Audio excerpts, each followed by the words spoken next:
Hi folks, Jenny here, also known as New Uke New York on some parts of social media. I'm here with another one of my one-take tutorials in which I sit down to teach an ukulele song or skill, and today we're going to be focusing on the Beatles song Paperback Writer. I just have to give a quick shout out to my patrons over on Patreon for helping support me so that I can create videos like this. And if you would like to support me making more content like this, please come over to Patreon and check it out. I've got lots of perks and special material for patrons over there. But I also lead 4 free online play-alongs for anyone each month. So if you haven't joined me for one of those, I hope you will look at the dates for the upcoming month whenever you're watching this and see if you'd like to join me for one of those. 2 of them we do on YouTube that are more geared toward beginners. 2 of those we do on Zoom that are more geared toward all levels, and all 4 of them my patrons can join me on Zoom for, and some patrons have access to replays as well. So check those out and feel free to join me for those. I always like to have a mix of material for my patrons as well as for the internet at large. So this is one of those videos for anybody, and I hope you get something out of it. In these one-take tutorials, I sort of teach the song step by step, and I will start with sort of the chords and the way that I have arranged the song for myself, but it's never meant to be a prescription for how you have to play a song or how you even should play a song. It's just about how I have chosen to play these songs and what I like to do, and also some options for people who are planning on covering this song potentially on ukulele. So we'll be going over that iconic riff of Paperback Writer that happens a couple times in my arrangement, and we will also just talk about how to play it at its more sort of basic, simple level. So, enjoy the next 30 to 45 minutes with me probably as we go over the song. I'm going to put chords up on the screen, but I also invite you to pick up a free copy of the chords from my website or from my Patreon. I put it in a public post on Patreon so that everyone can access it, and I'll also link in the description box below. So again, that's another thing that my patrons really help support me on, having more time to share the chords for the songs that I play, and I appreciate that very much. Thanks, patrons. Here is the arrangement as I currently have it. I do make edits and changes to these, so if there's an error in this, especially if we find one as I'm filming this video today, I will be doing updates periodically and share newer versions on my website and through my Patreon as well. So basically, this is a song that can be played pretty simply, but I added a few extra chords. You can play this one with just the 7 chords. Here, the G7 and the C7, I see this sometimes as a 2-chord song for ukulele, and we can look at what that would look like in a few minutes, but I have added a regular G chord, a regular C chord, and a C major 7 chord. None of them are terribly hard chords to play, but if you're more of a beginner, you may or may not be as quick at flipping back and forth between chords. You may or may not love the G chord or the G7 chord yet. Sometimes people start with one of those and then it takes them a little time to add the second one. But I just encourage you to work at your level, make the song work for you, play single strums if you need to. You don't have to do all the elements of an arrangement at once, and of course you can always modify things to fit your interest and your ability. If this isn't the right key for you, if the song is a little too high or too low for you, then you can also transpose it and put in another key, and I have a whole series of videos on transposing you can check out if you're interested in that. You see here in the middle of the page I've written out some tab, and we'll talk about how to read that if you don't know in a little bit. That's for the riff that opens the song. However, I want to start out by looking at those chords and talking about the simplest way that you can play this song. So we'll spend just a few minutes on that. Basically, as I said, you could play this song with just a G7 and a C7. If you see here off to the side, the G7 chord is played in a way that if we were numbering this numerically, we would tell you from the string G through the string A what number fret your finger would be on. So for example, for G7, the way I would say that out loud would be 0, as in no finger on the G string, and I am playing a low G ukulele because it'll work best with the riff, but you could play most of the song other than the riff on a high G ukulele. So you've got your open G string, then you have 2, 2nd fret of the C string, 1, 1st fret of the E string, and 2, 2nd fret of the A string. So we'd say 0, 2, 1, 2. That's a G7 chord. And then the C7 chord, of course, is very simple. It's just the 1st fret of your A string. People would say 0, 0, 0, 1 for that one. So if you can go back and forth between those 2 chords, you can pretty much play this whole song in a simplified way. And the way that you would do that if you were reading through all my chords, is to play the G7 whenever it says either G7 or G, to play the C7 wherever it says C or C7 or C major 7. And since those are the only chords we have, that would give you the whole song there. So let's say that we were going to play with just the G7 and the C7. Let me give you an example. Let's just do it for this first stanza here, starting with Dear Sir or Madam. And if we play just on the G7 and the C7, I'm just going to do single strums because we haven't really talked about how I like to strum this one and strumming patterns. But if you're a brand new beginner, you may not know a lot of strumming patterns yet, which is absolutely fine. Let's just look at the chords as they would come in the song. So I've only written in the chords where there are changes, and so you actually would be playing a G7 throughout the first 4 lines of this first verse. So let's just look at how that would go. So it would go like this. 1, 2, 3. Dear sir or madam, would you read my book? It took me years to write. Will you take a look? 3, 4. It's based on a novel by a man named Lear, and I need a job, so I wanna be a paperback C7 writer. Paperback writer. We're back on G7, that one. That is almost the whole song. There's also this one refrain that gets repeated several times through the song. And again, we can play that one with just C7 and just G7. So that would sound like this. And I'm doing this on single strums. C7, paperback, G7, writer, stay on G7, paperback, C7, writer.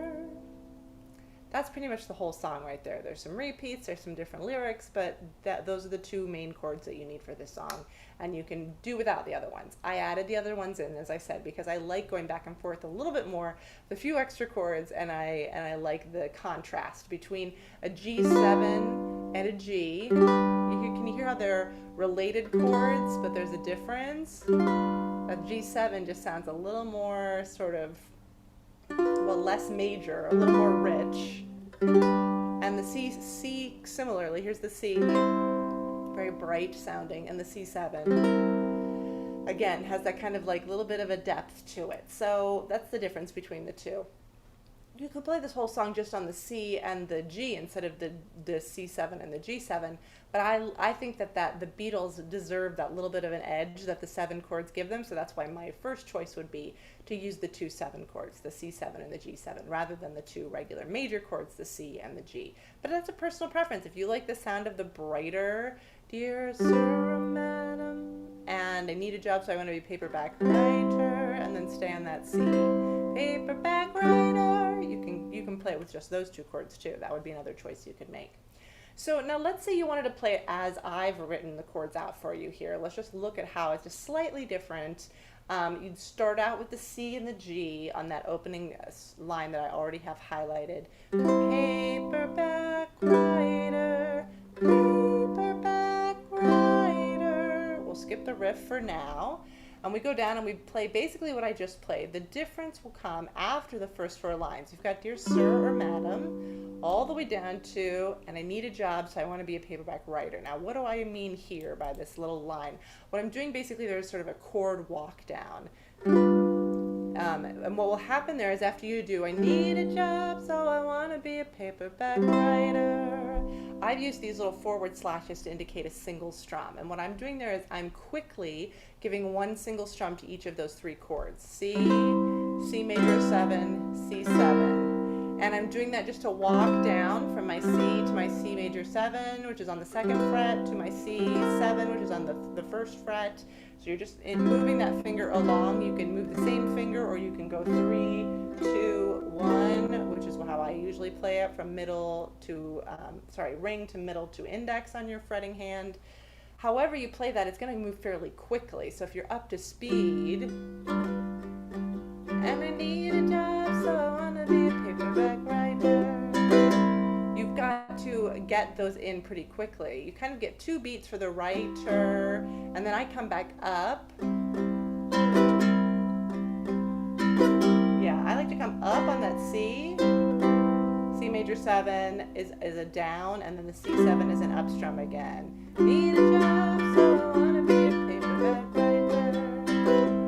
Yeah, I go up, down, up. But if you are able to strum that a different way and it makes more sense to you and your fingers, that's absolutely fine. There's no, again, no prescription to have to play it that way. You could do 3 down strums, but I just don't find that that's as easy for me to strum quickly, and so I've made it so that I do a down, an up, down, up, and then when I drop back into the chord on Paperback writer, then I'm all ready to go down for my down strum of the pattern that I'm doing there. So that is pretty much, again, the whole song is that one line, and also the way that the verse works.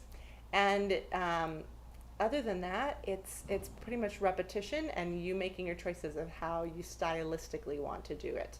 And the riff, of course. So let's first look at just in general strumming pattern before we look at the riff. I'll kind of move generally in order from what's easiest to what's a little more tricky. So if you're going to play this one, you don't have to play that riff. As it says here, you know, you can just do a muted strum, which is when you mute your strings by holding your fretting hand loosely around the fretboard. And you can just do whatever pattern you're doing with a kind of a scratching sound. If you press too hard, you're going to get some sound, but if you're just lightly on the strings, then you're going to be able to sort of scratch or scrape that sound out. Or you could play the G or the G7 in that section. You get basically 2 repeats of whatever 4-beat pattern you're doing to do it while that riff is playing. If you, for example, if you're playing with friends or a group or something like that using this particular arrangement. So what I like to do is do the riff, but if you're going to not do the riff, then you're going to be able to either strum it or you're going to be able to do the scraping strum.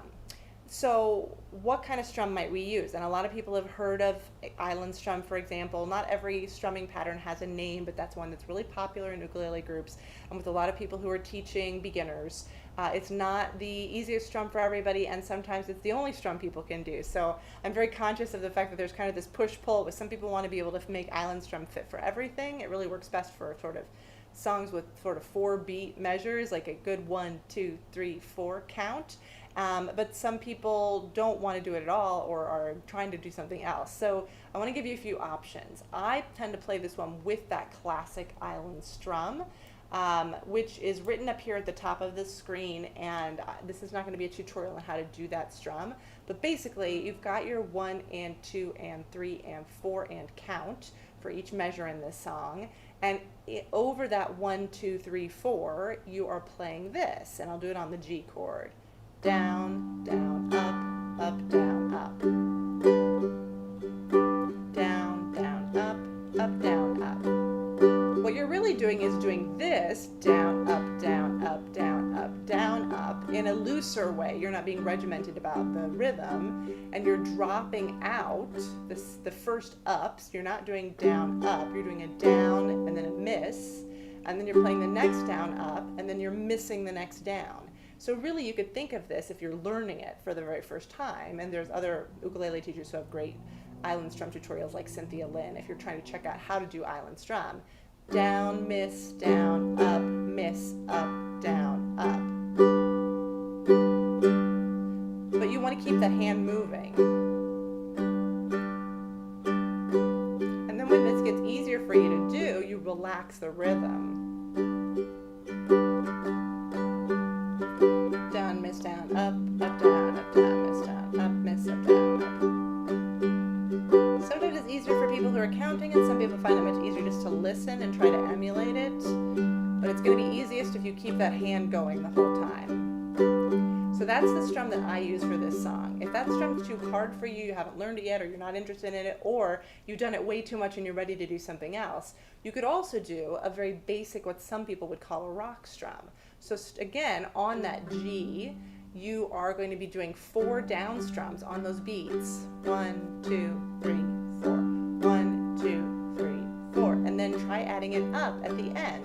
1, 2, 3, 4, and 1, 2, 3, 4, and 1, 2, 3, 4, and 1, 2, 3, 4, and. Now let's look at what that would sound like in, for example, the first verse of the song. So let's look at Dear Sir or Madam with a rock strum.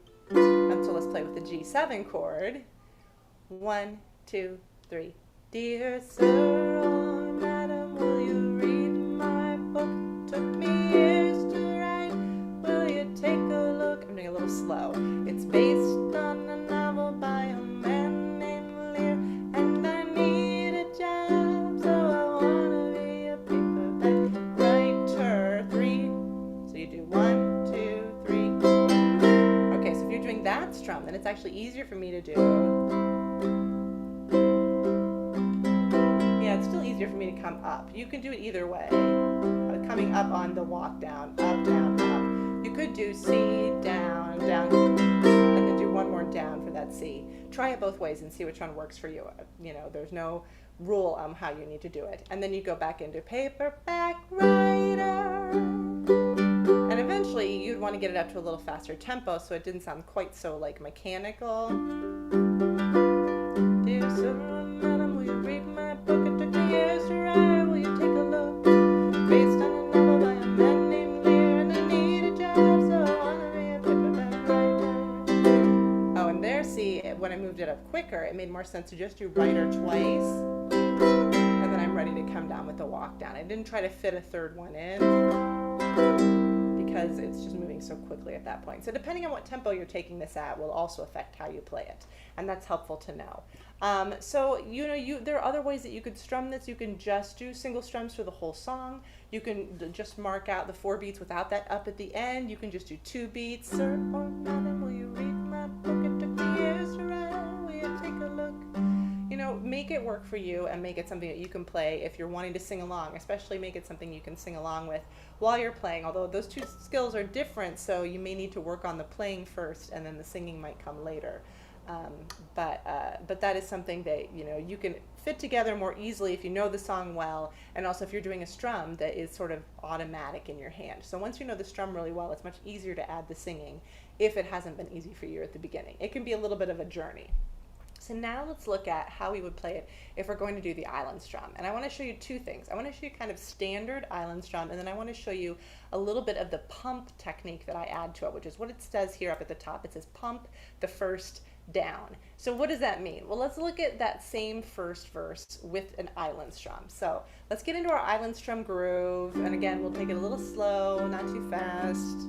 You've got, here it is, down, down, up, down, up, 1, 2, 3. Dear sir or madam, will you read my book? It took me years to write. Will you take a look? It's based on a novel by a man named Lear, and I need a job, so I wanna be a paperback writer. Paperback writer. Okay, so what I did there was that up, down, up fit really nicely into island strum, and that's why I tend to play it that way. On that line, need a job, so I want to be a paperback writer. It goes down, down, up, and then you're ready to come back up. Down, down, up, C major 7, C7. So it kind of fits into what you're doing with the island strum when you get to that part, if you start that 3 chord run on an up strum. So that is why I tend to play it that way. The other thing you can do to add to that, so that was a very sort of straightforward, it's a swung rhythm, but it's still a straightforward island strum in terms of how you're holding the chords, is I like to just do a little bit of releasing of the chord with my fretting hand. So I'm kind of pulsing it. I'm not letting my fingers come away from the strings, but you know how if you've ever learned any pump strum, you're aware of this technique, but in case you haven't, I'll just say, when you're playing a chord, if you release enough on the strings, it mutes the sound without you even having to take your fingers away. Experiment with playing and then lifting. You'll hear the G keeps ringing. But if you put a finger out, that would stop, which is a pump strum technique where you're using your fretting hand, which for most of us is our left hand, to mute the sound of any open strings that are ringing. I am not only hitting these strings with this finger lightly, I am also taking the fingers that are on strings that are creating the chord shape and bringing them just slightly up off the string so that it deadens the sound. Kind of a press, pulse, press, release, press, release, press, release. So I'm doing both of those things simultaneously. This is another thing that takes some practice. But in this particular song, I'm not worrying so much about whether I get another finger out here because I don't really care if that open string keeps ringing. What I want is just that little bit of pulse, and I'm going to keep on playing and strumming. I'm not going to leave my fingers at their sort of top height while still touching the strings. I'm going to press them back down again. So I do a little bit of a pulse just on that first down strum of the island strum. I'm just kind of pulsing it. I don't know if you can see my hand bounce a little bit. You can kind of see it in my index finger. I'm just coming up and down on it without ever taking my fingers completely off the string. So they're not in danger of losing the chord.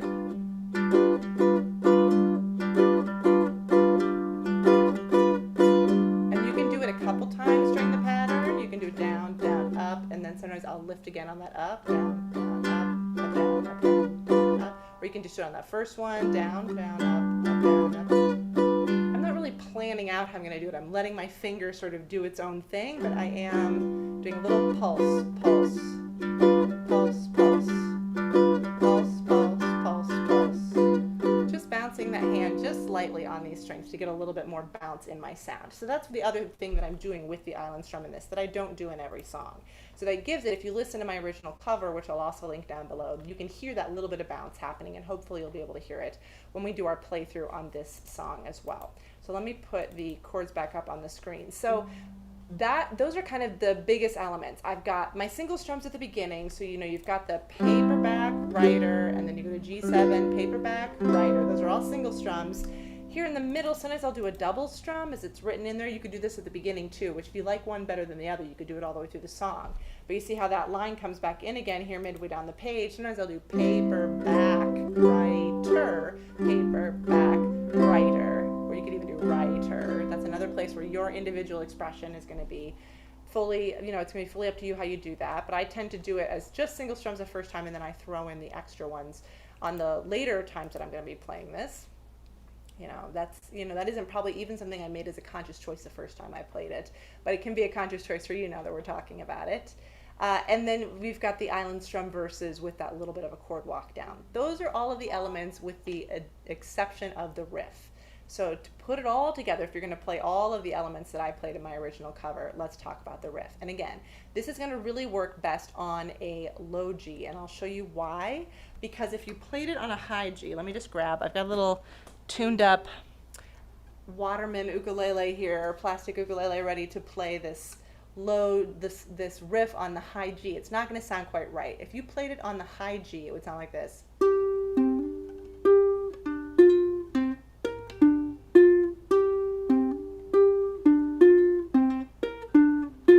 All the notes are correct, but the octave that they're in on that G string is one octave too high. It's up where it shouldn't be. It should be down lower, and the only way to get that sound on an ukulele is to have a low G instrument.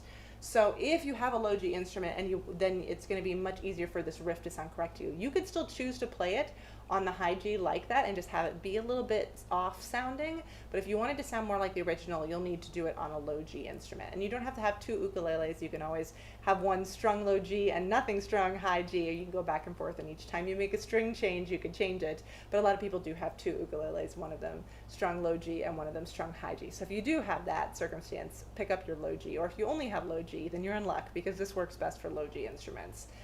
Low G just means it has those extra 5 notes below middle C, if you know anything about music theory. And it's okay if you don't, just ignore me. But it gives you a little bit of a lower register to play with for things like this. And plenty of songs have riffs that don't use that G string and can be played on either high or low G, or they may even have the whole riff written up the octave. So you could have the whole riff written way up high on your fretboard, but in this case I wrote it for low G.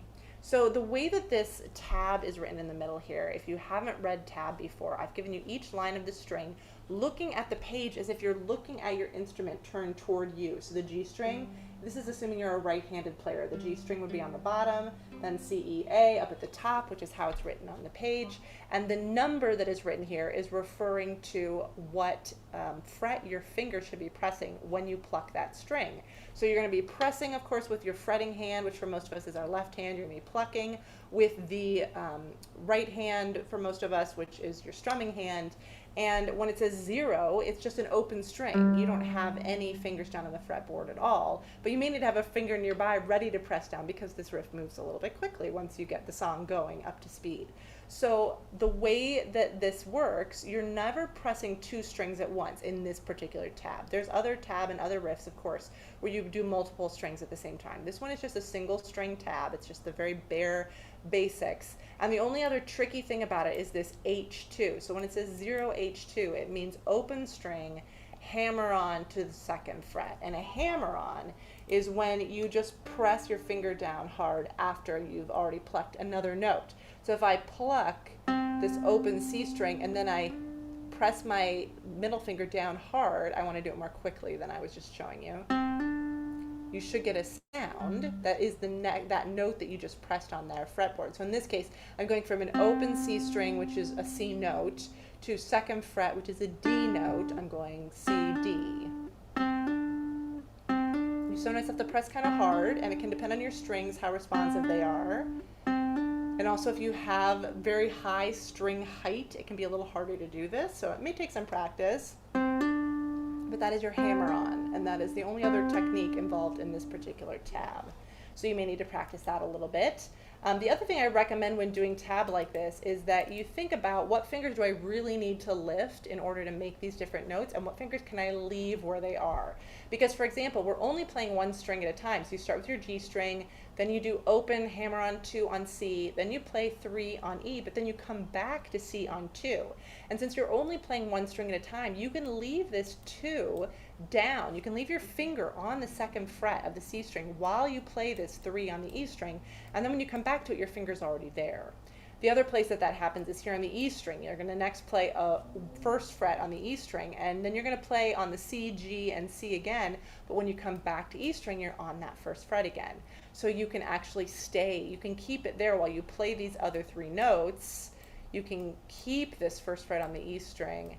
Usually the best way to approach a tab like this that's all written within about 3 frets of each other, you see you only have open 1, 2, and 3. Those are the only frets we're going to use in this riff. It's usually easiest to play that by thinking, in general, I'm probably going to be using my index finger for the frets, the strings that say 1. I'm going to be using my middle finger for the frets that say 2, or the strings that say 2 rather, and I'm going to be using my ring finger when it's the 3rd fret. And that leaves your hand in this kind of position where it's 1 finger per fret. And even if you're kind of moving things around, if you keep that as your sort of home base, that is going to be usually a little easier for you. Now you may have to make an adjustment. You may have to say, okay, for this one I really do need to use my middle finger for the 3rd fret or something like that. Or if you're going up higher in a different song, then you're going to need to shift things around. But I like to start with the assumption that maybe I can do 1 finger per fret. You could even go up to the 4th fret and use your pinky, which again we don't need to do in this song, but if we did, that could be a good strategy for learning this tab. So let's look again. I'm going to do this both with the chords on the screen or the tab on the screen, and also with my fingers showing a little bigger so you can see it both ways. The way to play this tab is to do open G. We won't worry about rhythm right now. I just want to show you the notes. Open G, then take your C string, pluck it open, and then hammer on 2. Then 3rd fret on E, you play that with your ring finger. Then go back to 2 on the C string. Then 1st fret on the E, use your index finger for that. And you will want to lift the C string finger at this point because now you're going back to open on C. Now you're going to reach your ring finger around to hit 3 on your G string. And you can leave that down here. It doesn't matter whether you lift it or not, but it can be easy then to put your 2nd fret down with your middle finger on the C, and then your 1st fret down with your index on the E. And you see that you end up in what looks like, if you know the E minor chord, that's an E minor shape just in a different spot on your fretboard. It's also a B flat major 7, I believe. It is a chord in and of itself, but you've got this 3, 2, 1 going at the end. You don't have to leave all those fingers down because by the time you get here, you don't need those other fingers down anymore. You're going to be shifting into a G7, which is actually really nice because you end up on this finger that's on the 1st fret of E, which is part of your G7 chord. So you can kind of swivel into the G7 if you like. But you can leave those down if it's easier, if it's easier for you to get from one to the next. Now let me do this with it not on the screen, just so you can see how I play this. The rhythm of this, slowed down a little bit, is going to be like this. And I'm going to try to keep my fingers index for the 1st fret, middle for the 2nd fret, ring for the 3rd fret.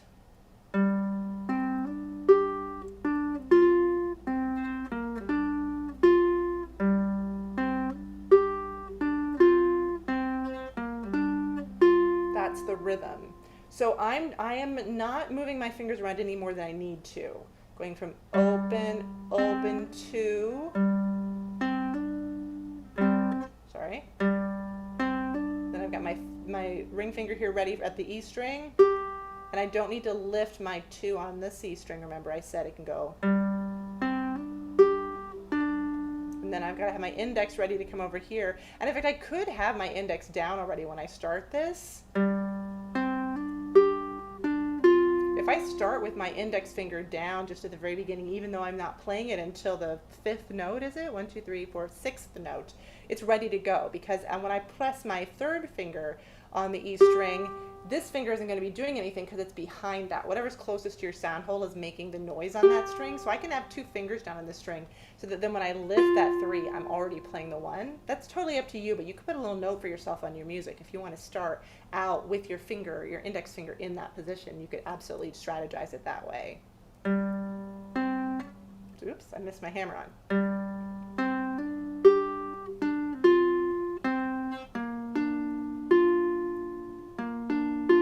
Not lifting any of the other fingers, even though I could.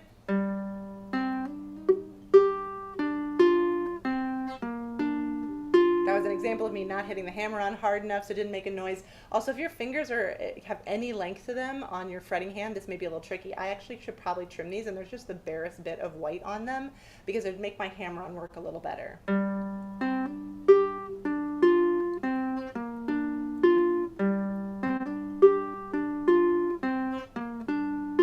Recommend if you want to play this riff, just practicing that over and over again until you can kind of get it up to the speed that you want to do it for the rest of the song. When we do our playthrough, we can do it a little bit slower and then get into the song. In fact, let's do that now. When we do our playthrough, I'm going to do it a little more up to tempo, and you can always slow me down using the gear icon on YouTube to make the whole song slower.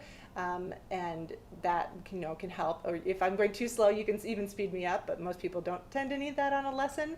But I'll do it a little under tempo then, but now I'm going to do it a lot under tempo, and let's just practice it a couple times. You actually do the riff twice each time you do it, but let's play it through like 4 or 6 times, or just, keep turning it around just for some practice, and I'll put timestamps here so you can always come back to it and just do some real riff practice. So let's do it nice and slow.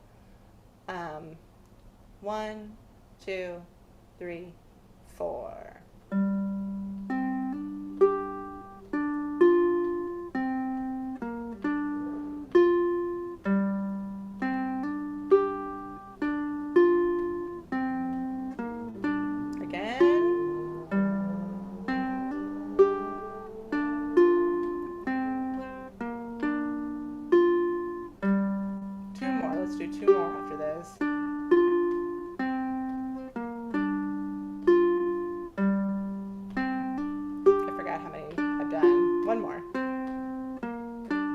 Here's the last one.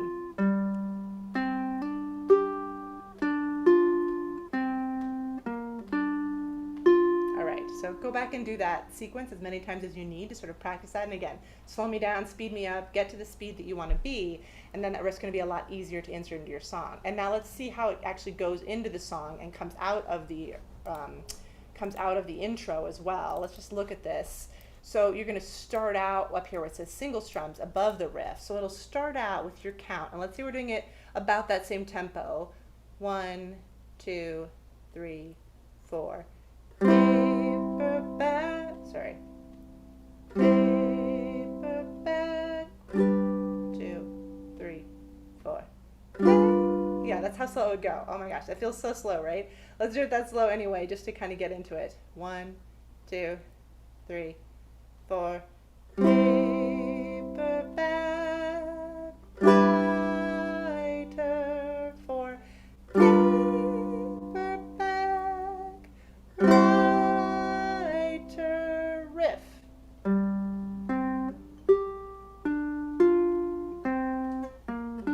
Again.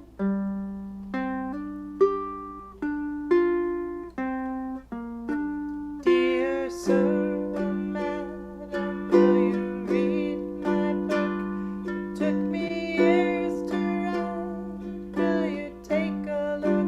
I hope you heard that the dear actually happens on the last note of the tab. So the way that the count works, this dear is coming in before our first beat of G7. So before the 1 on Sir and G7, you've got this dear, and it needs to come in right about the time that you pluck that last E on the first fret. So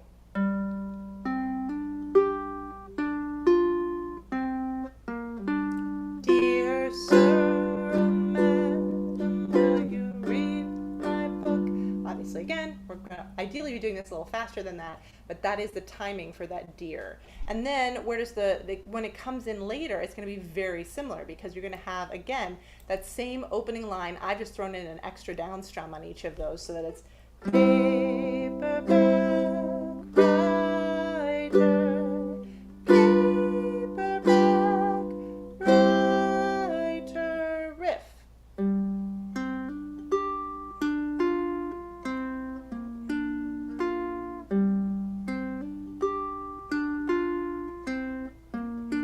It's a thou, so again, it's a comes on that 1. And same thing down here, except that what you're coming in on is not a verse. So when we do the very last one, and you do that last riff, it gets repeated again, like all the others. Then you're coming in on the beat. So you're not coming in before the beat this time. Paperback writer. And you can kind of see that visually here, because I've got the G chord happens before any lyrics happen on that very last end tag. But that is the case. You don't come in before the G with any words that last time. You're coming in on paperback on the 1 of that G chord. All right, so that's the whole song. You don't have to play through the play along right now, but I'm going to play through a play along. You can always come back to it when you're ready. And again, I'm going to play it a little bit more up to tempo, although I'm not going to go super fast. And then you can slow me down to practice. You can speed it up if I'm going under what you want to do, and you can use this play along as many times as you like. You can also look at my original cover and see if there's any differences that I didn't mention, and leave me questions if you have them. Let me know what you're working on with this song, and if you need additional help. If you're one of my patrons, come let me know in the office hours how it's going for you. I have office hours every month for my patrons, and we can chat about how it's going. But this is how this whole song works together. We'll do it now with the chords on the screen. All right, so let's start with that paperback writer with a little bit faster. 1, 2, 1, 2. Paperback writer, paperback writer.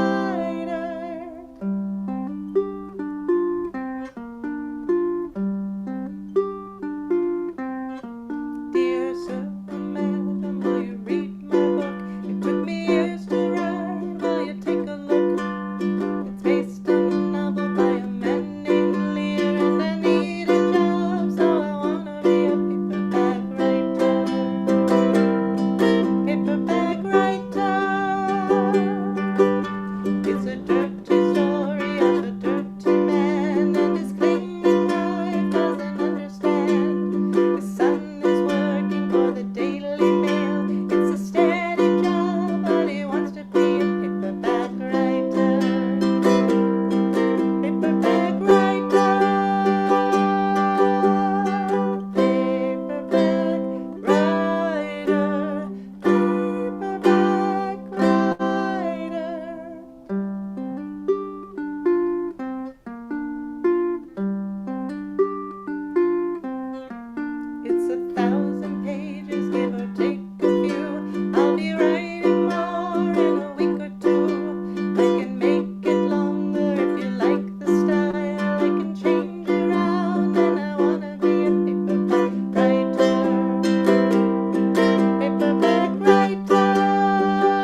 song.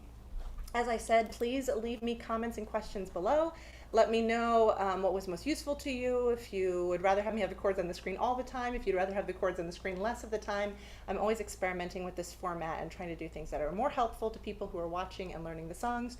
Do come to one of my free public play-alongs, whether you're a patron or not. If it's one of the Tuesday ones, we can certainly play the song. I don't know that this one is in our beginner songbook, but I'll have to check. I may add it if it's not, because we can play it the simple way with just 2 chords without the riff in our beginner play along as well. But let me know how it's going for you, and if you have other songs that I have covered or put in my songbooks that you would like me to teach, please let me know. I'm keeping a list of requests and trying to get to as many of them as I can. When I first started this channel, I was not doing any tutorials. It's only been recently that I've thrown in some tutorials, so I have a lot of requests in a list that I'm trying to walk my way through and get as many of those out to you as possible. And I'm having a lot of fun doing it. Thanks again to my patrons for sponsoring this video, for helping me make content like this, and I hope you'll join us for 1 month or more if you want to support what I do, or if you just want to get the perks that come with Patreon membership. Otherwise, I'll see you on the internet. Lots more free content coming too, and I hope you have a great rest of your day or evening, wherever you are when you're watching this. See you soon.